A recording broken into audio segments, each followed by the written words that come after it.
그 말을 한 건 딱 한 번이었습니다. 그날 식사 자리에서 웃으며 말했죠. 그 나이에 그 정도도 못하면 곤란하지. 그 친구도 웃었습니다. 하지만 그날 이후로 연락이 끊겼습니다. 시간이 지나고 나서야 들었습니다. 그 친구 내 말에 많이 상처받았다고요. 어떻게 그게 상처가 될 수 있었을까요? 나는 그냥 웃자고 한 말이었는데요. 우리는 흔히 말합니다. 나이 들면 말이 편해진다고요. 그건 맞는 말입니다. 경험이 많아지고 판단이 빨라지고 상대가 말하지 않아도 속마음을 짐작할 수 있게 되죠. 그런데 그만큼 더 위험해지기도 합니다. 말은 내가 오래 살아왔다는 걸 보여주는 도구가 되기 때문입니다. 그리고 그 말에 세월의 무게가 실립니다. 내 말이 곧 경험에서 나온 정답처럼 들리는 거죠. 문제는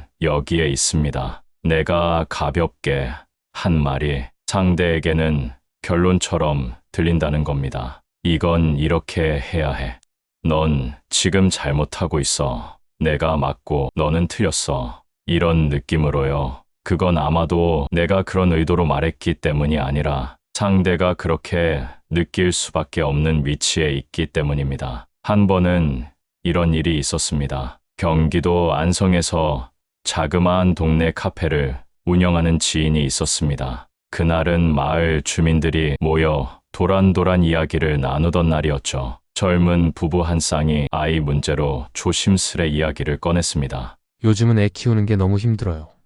공부도 하기 싫다 하고 학원도 안 가겠다고 떼쓰고 무슨 말을 해도 자꾸 반항만 해요. 그 말을 듣던 옆자리 어르신이 이렇게 말했습니다. 요즘 젊은 사람들은 참 힘들다는 말부터 먼저 해. 우리는 8을 키웠어. 하루에 잠도 3시간. 자면서 일하고도 한 번도 힘들다 안 했어. 요즘 애들은 너무 약해. 말끝은 웃음으로 마무리됐지만 분위기는 조용히 가라앉았습니다. 젊은 부부는 말없이 고개를 끄덕이고 자리를 떴습니다. 그리고 다시 그 자리에 나오지 않았습니다. 며칠 후 지인을 통해 들었습니다. 그날 밤 두 사람은 집에 돌아와 한참을 말없이 앉아 있었답니다. 남편은 말하더랍니다. 왜 우리가 그런 소리를 들어야 하지? 아내는 그 말 이후 계속 울음을 삼켰다고 합니다. 그 어르신이 아기가 있었을까요? 절대 아닙니다. 오히려 좋은 뜻으로 말한 것이었습니다. 요즘 부모들도 버겁지만 그래도 잘 견디길 바란다는 마음에서요. 하지만 그 말은 위로가 아니라 비교의 잣대가 되어버렸습니다. 경험을 나누려던 말은 결국 내가 부족하다는 말로 들렸던 거죠. 이게 바로 말의 무게입니다. 나이가 들수록 말은 경험이 실리고 권위가 붙습니다. 그리고 그 권위는 누군가에게 격려가 되기도 하지만 또 다른 누군가에겐 부담이 됩니다. 말은 소리지만 그 여운은 마음에 남습니다. 가벼운 말이든 무거운 말이든 한 번 뱉어진 말은 다시 담을 수 없습니다. 왜 이런 일이 반복될까요? 우리는 늘 내 의도에 집중합니다. 좋은 뜻이었어. 도와주려고 그런 거야. 걱정돼서 한 말이지. 하지만 세상은 의도로 움직이지 않습니다. 말의 진짜 힘은 어떻게 말했느냐가 아니라 어떻게 들렸느냐에 달려 있습니다. 내가 웃으며 한 말이 상대의 마음을 울릴 수도 있고 내가 아무 생각 없이 꺼낸 말이 그 사람을 며칠간 침묵 속에 머물게 할 수도 있습니다. 특히 나이 들수록 내가 경험을 전한다는 생각으로 하는 말은 누군가에겐 판단받는 느낌을 줄 수 있습니다. 말은 마음의 거울입니다. 내가 전하려던 마음보다 상대가 느낀 감정이 그 거울에 더 또렷이 남습니다. 그래서 말은 늘 조심스러워야 합니다. 특히 가까운 사람일수록 더 조심해야 합니다. 왜냐고요? 멀리 있는 사람의 말은 잊히지만 가까운 사람의 말은 더 깊이 박히니까요. 이제 우리는 조심해야 할 말들에 대해 하나씩 이야기해 보려 합니다. 그 중 첫 번째는 바로 그 나이 먹고 그게 뭐냐라는 말입니다. 그 말이 왜 그렇게 사람을 작게 만드는지, 왜 그 말 한마디가 자존심을 무너뜨리는지 함께 이야기해 보겠습니다. 당신이 지금까지 해온 말들이 누군가에게 따뜻한 흔적으로 남아있기를 바랍니다. 그리고 오늘 이 이야기가 앞으로 전할 당신의 말에 작은 울림이 되었으면 좋겠습니다. 그 나이에 그게 뭐냐? 참 많이 듣는 말입니다. 그리고 참 많이 하는 말이기도 하죠. 마치 입버릇처럼 나옵니다. 그 나이에 그러면 안 되지. 그 나이 먹고 아직도 그렇게 생각해. 내가 내 나이 때는 벌써 집도 사고 자식도 다 키웠다. 처음엔 훈계처럼 들리다가 그 말이 반복될수록 사람의 마음은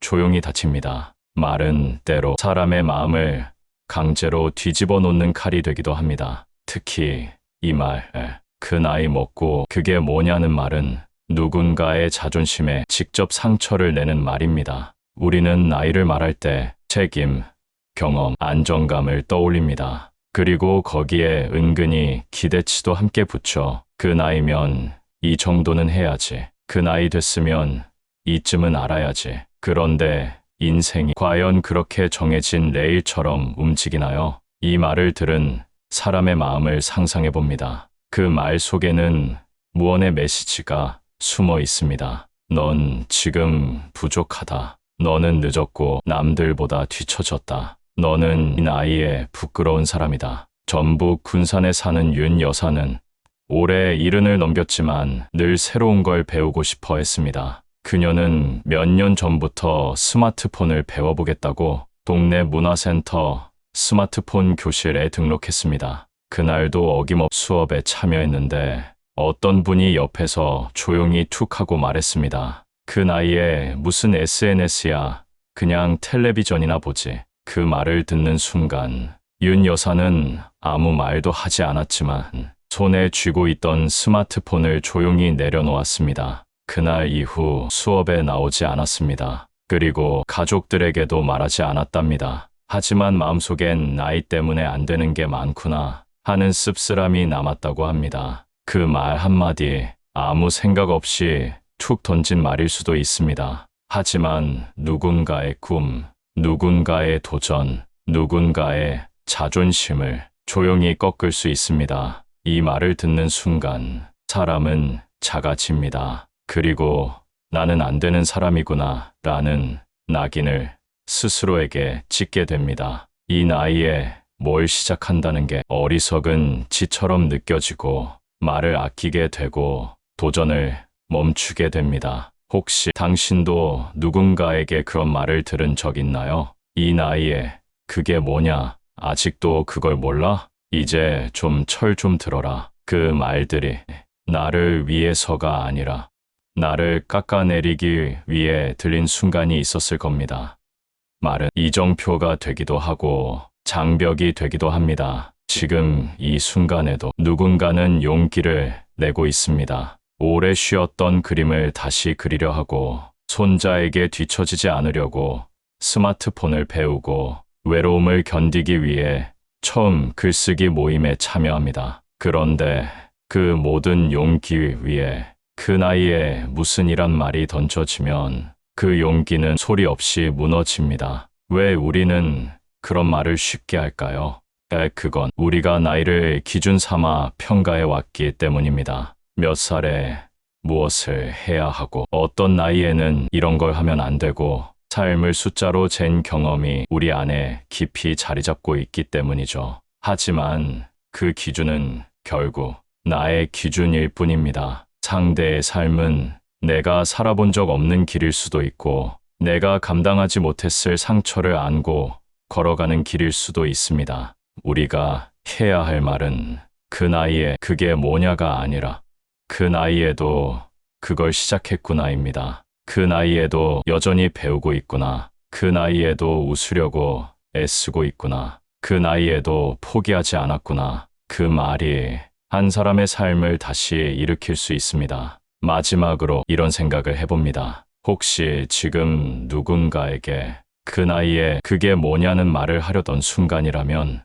잠깐만 멈춰보세요. 그리고 이렇게 바꿔 말해보세요. 그 나이에 그런 용기가 어디서 나와? 정말 멋지다. 그 한마디가 그 사람을 살릴 수도 있습니다. 말은 칼입니다. 하지만 그 칼끝을 둥글게 다듬을 수 있다면 그건 삶을 보듬는 손길이 됩니다. 나이를 논하지 말고 그 사람의 이야기를 들어주세요. 그 사람의 시도를 칭찬해 주세요. 그리고 무엇보다 자신에게도 같은 말을 해주세요. 지금 이 나이에 나는 여전히 괜찮은 사람이다. 내가 그 나이 땐 말이야. 이 말은 참 익숙합니다. 우리가 어릴 땐 어른들 입에서 자주 들었고, 이제 나이 들어보니 내 입에서도 자연스럽게 나오는 말이 되었습니다. 그 말엔 자부심도 있고, 경험도 있고, 어쩌면 그 시절에 대한 그리움도 담겨 있습니다. 그런데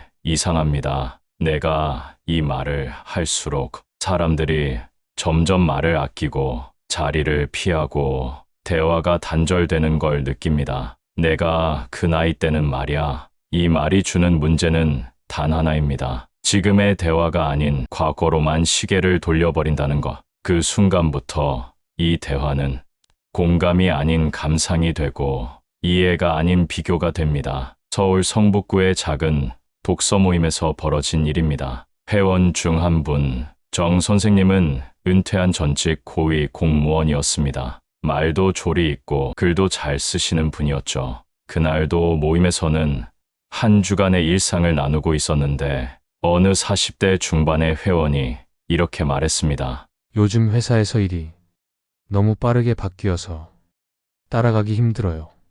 일보다도 관계가 더 어려워요. 뭔가 항상 눈치를 봐야 하는 느낌이랄까.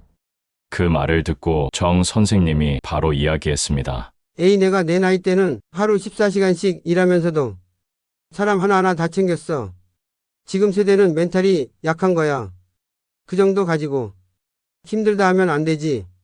그 순간 방 안에 정적이 흘렀습니다. 누구도 반박하지 않았지만 모임의 공기는 바뀌어 버렸죠. 그날 이후 그 40대 회원은 모임에 나오지 않았고 그 자리는 점점 조용해졌습니다. 왜 이런 일이 벌어졌을까요? 정 선생님의 말이 틀렸을까요? 사실 틀린 말은 아닙니다. 그 시절엔 그렇게 살았고 그만큼의 고생을 겪었고 정말 열심히 일하셨던 분입니다. 하지만 그 말이 문제였던 건 상대의 현실을 지워버리는 말이었기 때문입니다. 지금 너의 어려움은 별게 아니야. 나는 더 힘든 것도 다 해냈어. 이런 식의 말은 듣는 사람을 작게 만들고 자신의 무게로 덮어버립니다. 왕년 이야기는 때로 위로가 됩니다. 하지만 반복되면 벽이 됩니다. 나는 그랬다는 이야기는 결국 넌 왜 못하냐는 메시지로 변질되기 쉽습니다. 그것이 아무리 좋은 의도에서 시작됐더라도 지금의 누군가를 작게 만들고 공감을 끊고 자신만 남는 대화로 흘러가게 되는 거죠. 사람은 누구나 자기 인생에서 가장 빛나던 시절이 있습니다. 회사에서 인정받던 날들, 가족들이 나를 필요로 하던 시절, 이름 석자만으로도 통했던 시절, 그 시절은 아름답고 때로는 지금의 허전함을 달래주는 추억이기도 합니다. 그런데 그 과거에 너무 머물면 지금의 나를 잃어버리게 됩니다. 혹시 요즘 이런 말 자주 하고 계신가요? 내가 그때 말이야. 우리는 그렇게 안 살았어. 요즘 사람들은 너무 약해. 그 말이 나오려 할 때 잠깐만 멈춰서 생각해보면 어떨까요? 나는 지금 누군가의 이야기를 듣고 있는 걸까? 아니면 내 과거를 들려주고 싶은 걸까? 과거의 자랑은 때로 나를 지켜주는 벽이 되기도 하지만 그 벽은 내가 스스로 만든 감옥이 될 수도 있습니다. 과거 속에서 나는 자랑스럽지만 지금의 나는 그 자랑만으로 존재하게 됩니다. 그건 너무 슬픈 일이 아닐까요? 제가 아는 한 어르신은 동창 모임에서 늘 이런 말씀을 하셨습니다. 내가 예전 대기업 부장할 때 말이야. 그 프로젝트 하나로 회사가 살아났지. 장관한테도 전화 한 통이면 일이 바로 됐어. 그 말을 들을 때마다 처음엔 사람들도 우아하며 반응했습니다. 하지만 시간이 갈수록 그 자리는 점점 조용해졌고 어느 순간 그 어르신의 말에 누구도 대답하지 않게 되었습니다. 그분은 말했습니다. 요즘 친구들은 나를 무시하는 것 같아. 그게 아니었습니다. 아무도 과거 속에서 살아가고 싶지 않았던 것뿐입니다. 지금의 나를 말하고 싶은데 계속 과거만 꺼내는 사람과는 대화가 맞지 않았던 거죠. 지금 이 순간에도 누군가는 오늘을 열심히 살고 있습니다. 몸이 아파도 마음이 무거워도 관계를 맺고 일을 하고 가정을 지키기 위해 애쓰고 있습니다. 우리가 해야 할 말은 내가 그때는 마리아가 아니라 요즘은 어때요?입니다. 그 사람의 오늘을 물어주세요. 그리고 그 이야기를 들어주세요. 그게 진짜 어른의 말입니다. 그게 진짜 그러게 내 말 들었으면 안 그랬잖아. 그 말이 나올 땐 보통 누군가가 실수하거나 실패했을 때입니다. 그리고 그 말의 표면에는 걱정이 보이고 조언이 깔려 있는 것처럼 느껴지죠. 하지만 그 말을 듣는 사람의 마음은 한없이 작아지고 외로워집니다. 사람은 누구나 실수합니다. 선택을 잘못할 수도 있고 예상과 다른 결과를 만날 수도 있고 때론 그 실수가 나를 흔들 수도 있습니다. 그런 순간 내가 기대는 건 위로입니다. 그럴 수도 있지. 그래도 내가 얼마나 애썼는지 알아. 이런 말들. 그런데 돌아오는 말이 내 말 들었으면 안 그랬잖아. 이 한마디면 마음은 더 이상 말하지 않게 됩니다. 부산에 사는 60대 여성 김 여사는 딸이 결혼 문제로 고민하고 있을 때 정말 애타는 마음으로 조언을 했다고 합니다. 엄마가 보니까 그 사람 별로야. 지금이라도 다시 생각해봐. 하지만 딸은 결국 자신의 선택을 따랐고 3년 뒤 안타깝게도 이혼을 하게 됐습니다. 그때 김 여사는 무심결에 이렇게 말했습니다. 내 말 들었으면 안 그랬잖아. 엄마가 괜히 말한 거 아니었어? 그 말을 듣고 딸은 조용히 말했습니다. 엄마 그 말이 제일 듣기 싫어요. 지금도 힘든데 그 말 들으니까 내가 더 못난 사람이 된 것 같아. 그때 김 여사는 처음 깨달았다고 합니다. 내가 해준 말이 그 아이에게는 위로가 아니라 비난처럼 들렸다는 걸, 내가 맞았다는 걸 증명하는 순간 상대는 더 고립됩니다. 상처 위에 죄책감을 얻는 말이 되는 거죠. 내 말 들었으면 안 그랬지. 이 말은 두 가지 의미를 담고 있습니다. 하나는 내가 옳았다는 확신, 다른 하나는 너는 틀렸다는 확인. 그리고 이 두 감정이 한 문장에 함께 실릴 때 상대는 어떤 것도 받아들일 수 없게 됩니다. 위로받지도 못하고 공감도 느끼지 못한 채 그 자리를 조용히 떠나고 싶어집니다. 혹시 이런 경험 해보셨나요? 큰 결정을 했는데 결과가 안 좋았을 때 누군가가 이렇게 말합니다. 내가 그럴 줄 알았다니까. 애초에 그건 아니었어. 내가 뭘 했어. 그 사람 믿지 말랬잖아. 그 말이 틀린 게 아니라는 걸 알면서도 참 서럽죠. 지금 필요한 건 위로인데 왜 정답을 내게 들이미는 걸까? 이런 생각이 머릿속을 맴돕니다. 그런 말은 말하는 사람에겐 속이 후련할 수 있어도 듣는 사람에겐 평생 지워지지 않는 말이 됩니다. 특히 가까운 사람일수록 그렇습니다. 가족, 친구, 연인, 그들에게 받은 말 한마디는 상처의 깊이가 다릅니다. 우리는 왜 이런 말을 쉽게 할까요? 그건 걱정이 안타까움으로 바뀔 때 조심성을 잃기 때문입니다. 정말 잘 되길 바랐기에, 정말 아끼는 사람이기에 내가 옳았다는 걸 강조하고 싶은 마음이 드는 거죠. 하지만 그 순간 상대는 내 아픔을 이해받지 못한다고 느끼고 마음의 문을 닫아버립니다. 말이라는 게 참 묘합니다. 같은 뜻을 담고 있어도 어떻게 표현하느냐에 따라 사람을 살리기도 무너뜨리기도 하니까요. 그럼 이렇게 말해보면 어떨까요? 많이 힘들었지.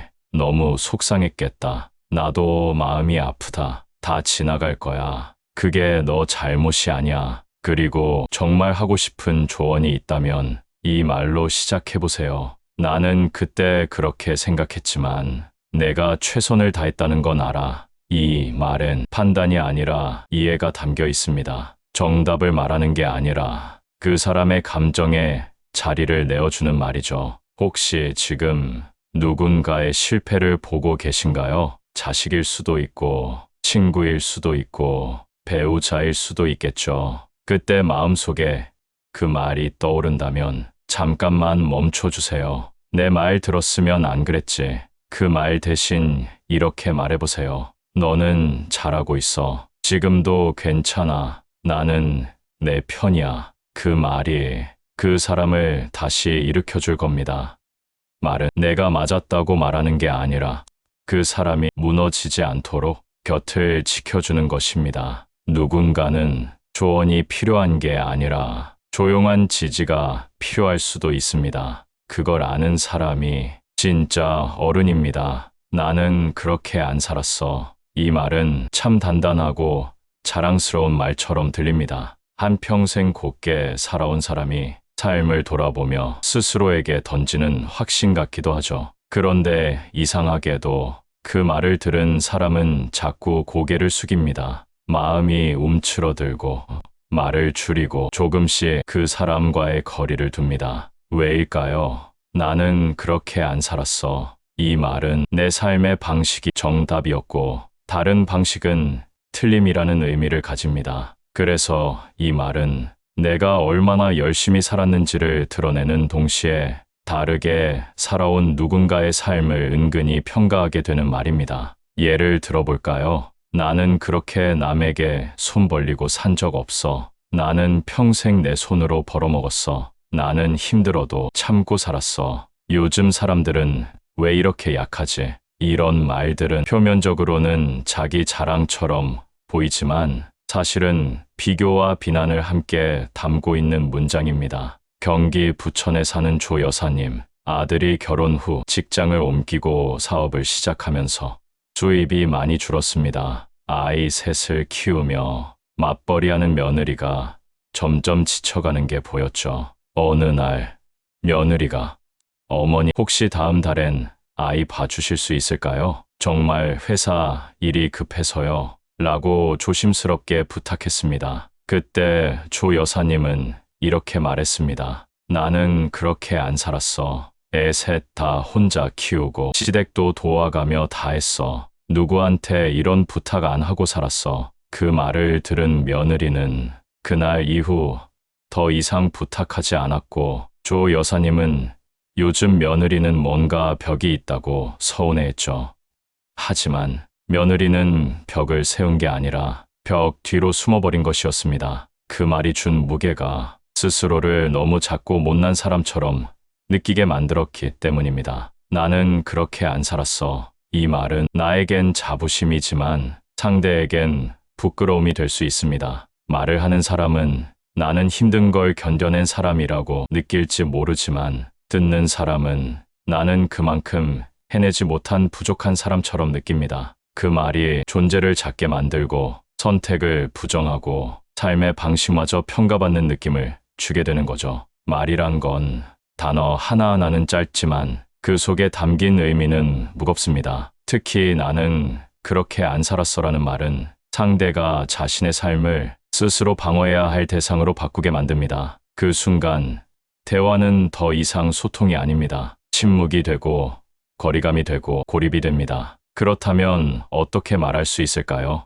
나는 그땐 그렇게 살았지만 지금은 상황이 많이 다르구나. 난 내 방식대로 살았지만 내 방식도 충분히 의미 있어. 그게 쉬운 일이 아니잖아. 그래도 내가 이렇게 해나가는 거 참 대단하다고 생각해. 이런 말은 내 삶을 낮추지 않으면서도 상대의 삶을 존중하고 인정해주는 말입니다. 이 말 안에는 비교가 없고 경계가 없고 넌 틀렸어가 아니라 넌 너대로 괜찮아라는 따뜻한 이해가 담겨 있습니다. 사람은요, 누구나 자기 삶을 한 번쯤 당당하게 말하고 싶은 순간이 있습니다. 내가 어떻게 여기까지 왔는지 알아? 나는 그 시절 그렇게 버텼어. 나는 내 힘으로 이뤘어. 그 자부심 너무도 소중합니다. 하지만 그 자부심이 누군가를 작게 만들고 있다면 그건 더 이상 자부심이 아니라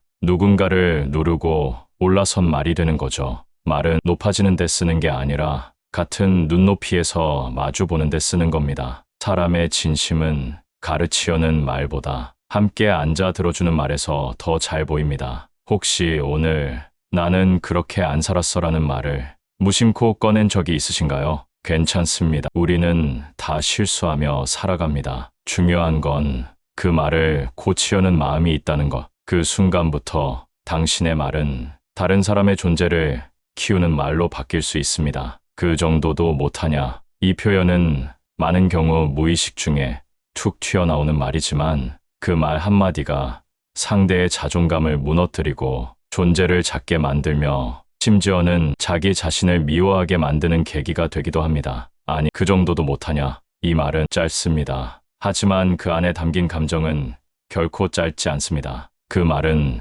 사람의 마음을 흔들고 존재를 무너뜨리고 관계를 서서히 멀어지게 만듭니다. 누군가에게 이 말을 듣는 순간 마음속에서는 이런 속말이 들리기 시작합니다. 나는 왜 이렇게 못났지? 나는 왜 늘 부족하지? 나는 왜 자꾸 실수만 할까? 그 말 한마디가 실패의 순간을 존재 자체의 문제로 바꿔버립니다. 물론 말한 사람은 이렇게 말할 수도 있습니다. 그냥 답답해서 그런 거야. 좀 정신 차리라고 한 말이지. 다 잘하라고 하는 소리지. 그 의도 모르지 않습니다. 하지만 문제는 언제나 같죠. 말의 무게는 말한 사람이 아니라 들은 사람에게 있다는 것. 충남 천안에 사는 67세 윤 선생님. 퇴직 후에 한글 교실에서 어르신들에게 글을 가르치고 있습니다. 어느 날 70대 후반의 한 어르신이 가나다를 쓰다가 다 자의 받침을 자꾸 헷갈려 했습니다. 윤 선생님은 무심결에 말했습니다. 그 정도도 못하세요. 벌써 한 달 넘게 했는데. 그 어르신은 아무 말 없이 웃었고 그 다음 수업부터 나오지 않았습니다. 몇 주 뒤 수업 마치고 돌아가던 길에 마트 앞에서 그 어르신을 마주쳤습니다. 그분은 이렇게 말했습니다. 아이고, 선생님, 나 요즘 눈이 좀 안 좋아져서 글씨가 흐릿하게 보여요. 지난번에 나무 한다고 하셨을 때 괜히 마음이 쪼그라들더라고요. 윤 선생님은 말문이 막혔다고 합니다. 그 말은 지적이 아니라 사형 선고처럼 들렸다고요. 그 정도도 못하냐? 이 말은 기대라는 이름의 칼이 될 수 있습니다. 나는 내가 이만큼은 할 줄 알았는데 왜 이 쉬운 것도 못해? 다른 사람은 다 하는데 너만 왜 못해? 이렇게 들리기 시작하면 상대는 행동이 아니라 자신 전체가 잘못된 것처럼 느껴집니다. 그리고 그렇게 느낀 순간 그 사람은 무너집니다. 말을 줄이고 표정을 숨기고 서서히 자신을 지워가기 시작합니다. 그 말이 무서운 건 한 번으로 끝나지 않는다는 데 있습니다. 그 정도도 못하냐? 이 말은 사람 안에 나는 못하는 사람이다라는 정체성을 심습니다. 그리고 그 말은 다른 실패와 연결되며 삶 전체에 자책과 열등감의 뿌리를 내리게 됩니다. 우리는 왜 이런 말을 쉽게 할까요? 그건 내가 상대를 믿고 있다는 착각 때문입니다. 난 너를 믿으니까 실망한 거야. 내가 이 정도는 할 줄 알았으니까 그런 거야. 나는 널 포기하지 않았으니까 따끔하게 말한 거야. 하지만 믿는다면 말의 방식도 달라야 하지 않을까요? 진짜 믿는다면 사람을 재촉하는 말보다 기다려주는 말이 먼저여야 하지 않을까요?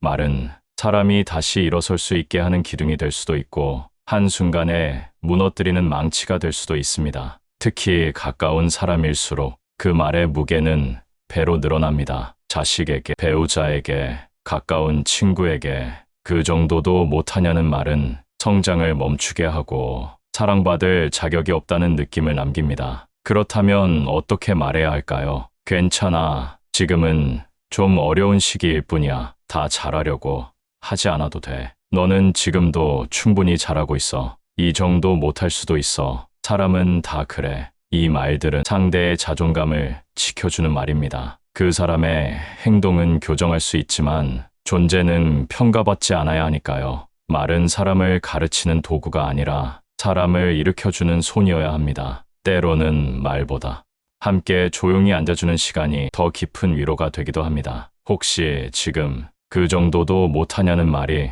입에 맴돌고 있다면 한 번만 삼켜보세요. 그 대신 이렇게 말해보세요. 지금은 좀 힘들지. 나는 내가 이걸 이겨낼 거라는 걸 믿어. 조급해하지 않아도 돼. 괜찮아. 그 한마디가 그 사람에게 다시 살아보고 싶은 하루가 될지도 모릅니다. 여기까지 함께 걸어와 주셔서 감사합니다. 지금까지 우리는 5가지 말에 대해 이야기해 왔습니다. 아무렇지 않게 던졌지만 사람의 마음을 깊이 베는 말들, 그 말로 인해 관계가 멀어지고 그 말 때문에 자신을 작게 느끼는 순간들, 그 말들 앞에서 혹시 당신도 고개를 숙였던 적 있으신가요? 그 나이에 그게 뭐냐? 내가 그 나이 땐 말이야. 내 말 들었으면 안 그랬지. 나는 그렇게 안 살았어. 그 정도도 못하냐? 이 말들은 한 번쯤은 내가 말했던 혹은 들었던 기억이 있는 말들이었을 겁니다. 그 말들은 길지 않았지만